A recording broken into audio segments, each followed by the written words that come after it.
Now, Saudi Arabia has unveiled an ambitious plan to reduce the kingdom's dependence on oil and transform it into a global investment power. Deputy Crown Prince Mohammed bin Salman announced that the kingdom will raise the capital of its public investment fund to $2 trillion from $100 billion to facilitate the diversification process.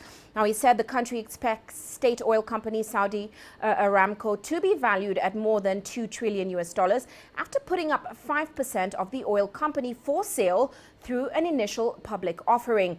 At the center of the plan is the restructuring of the public investment fund. And the fund will become a hub for Saudi investment abroad by raising a sum of the money through selling shares in Aramco. The Vision 2030 plans to raise a non-oil revenue to $100 billion by 2020 and $267 billion by 2030 from $43.6 billion last year. But the plan gave few details on how this would be implemented, something, of course, that has caused problems for previous reforms. We will achieve this vision even if the price of oil is $30 or less. We believe that it is almost impossible that oil prices will be less than $30 because of the current demand for oil in the world. But this vision will deal with oil, whether the price is $30, $28 or $70. There is no doubt that high oil prices will be a very strong supporter to achieve this vision. But it is planned to be achieved on the basis of oil prices of $30 in order not to put the Kingdom of Saudi Arabia at any risk because of low oil prices. Now let's get some more on this story. We're joined by Jean Uhrman in New York right now. Jean, welcome to the show. Now, of course, this plan has been called ambitious. We've heard the IMF also warning that the implementation will, of course, be a challenge for the country. Is the plan to live without oil by 2020 achievable for Saudi Arabia? Well, Saudi Arabia obviously understands that they need to evolve away from such heavy dependence on oil. Alternative fuels and new technologies are going to continue to put pressure on the price of crude. But what begins to take its place is another question. Prince Mohammed has talked about the country's huge mining assets that can create jobs, more infrastructure projects, more tourism, and opening up the real estate sector to foreign ownership, for example. And of course, a big piece of the strategy to replace oil income is to transition to becoming a financial and investment powerhouse. But 4 years is indeed a very ambitious time frame to restructure an economy's entire business model, and it will require the buy-in of a society that's used to generous cradle-to-grave welfare provisions. On that note, it's argued that too many Saudis are cool to the concept of private sector employment and prefer their well-paid government jobs, a mindset that's been cultivated over a century. So, in a long-winded answer to your question, it's hard to find any analysts who think that 2020 is a realistic time frame. Uche? Now, Jean, part of Saudi Aramco's oil company is up for sale. That's part of his plan.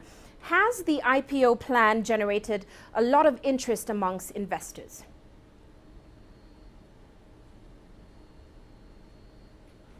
Well, right now, just given what its potential size will be, that by itself has generated a lot of interest.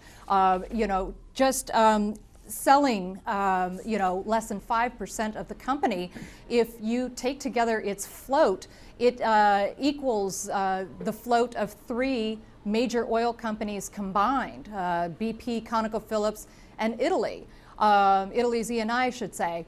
Size aside, though, Aramco is said to be well run. It pays almost no taxes. It has ultra low operating costs and very cheap costs of financing. And so any efficiency gains would make it even more valuable than its estimated $2 trillion market value. Also, Aramco is a diversified company with extensive research and development enterprises and venture capital arms, petrochemical complexes, etc. So whether you're talking about size or the quality of the company, yes, investors are talking plenty about the company, but there are also plenty of concerns about the potential risks and how the IPO will actually be executed. Now let's shift our attention and talk about the oil price. In the short and long term, how do the experts believe Saudi Arabia's decision will affect the oil price?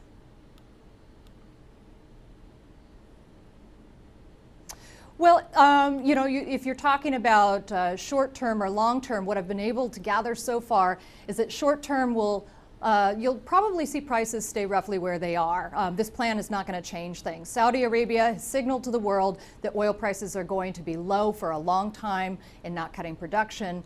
Even if the 2020 plan were to be executed flawlessly, that's still 4 years away. So the people I've spoken to, they say that they think oil prices have stabilized for now and will continue to consolidate in this $40 range. Longer term, what happens to pricing will depend not just on what's going on with Saudi Arabia, of course, but with alternative energy in general, and it gaining more and more traction around the world. Assuming it does become a bigger slice of the global energy pie, the people I've spoken with think that longer term, we're not going to see sky-high oil prices. They say they'll probably hover at levels closer to what we're seeing today. Now, you talked about the social aspect or the social impact of this decision. Now, for decades, Saudi Arabians have not paid taxes. We know the government also pays subsidies in a number of areas. This new plan will drastically change this. How are the people of Saudi Arabia likely to respond, and how are we seeing them responding to this announcement so far? Well, let me put it this way. I don't envy the Saudi government or the prince's job in trying to sell this plan. I mean, no doubt it's going to be a tough sell. As I mentioned earlier, receiving the generous subsidies from the government, things like healthcare and education, cushy jobs, all of this is deeply ingrained in the Saudi mindset. At least based on the conversations I've had and based on commentary in the media, there is a profound level of skepticism that this plan in full can be executed. The way the population is supported is just practically ingrained in its DNA. But all this said, you know, Saudi people may become more open to this plan or more motivated if predictions like that from the IMF about Saudi Arabia going broke by 2020 begin to look like they have teeth. Well, thank you so much, Jean, for those insights. Jean Uhrman joining us in New York.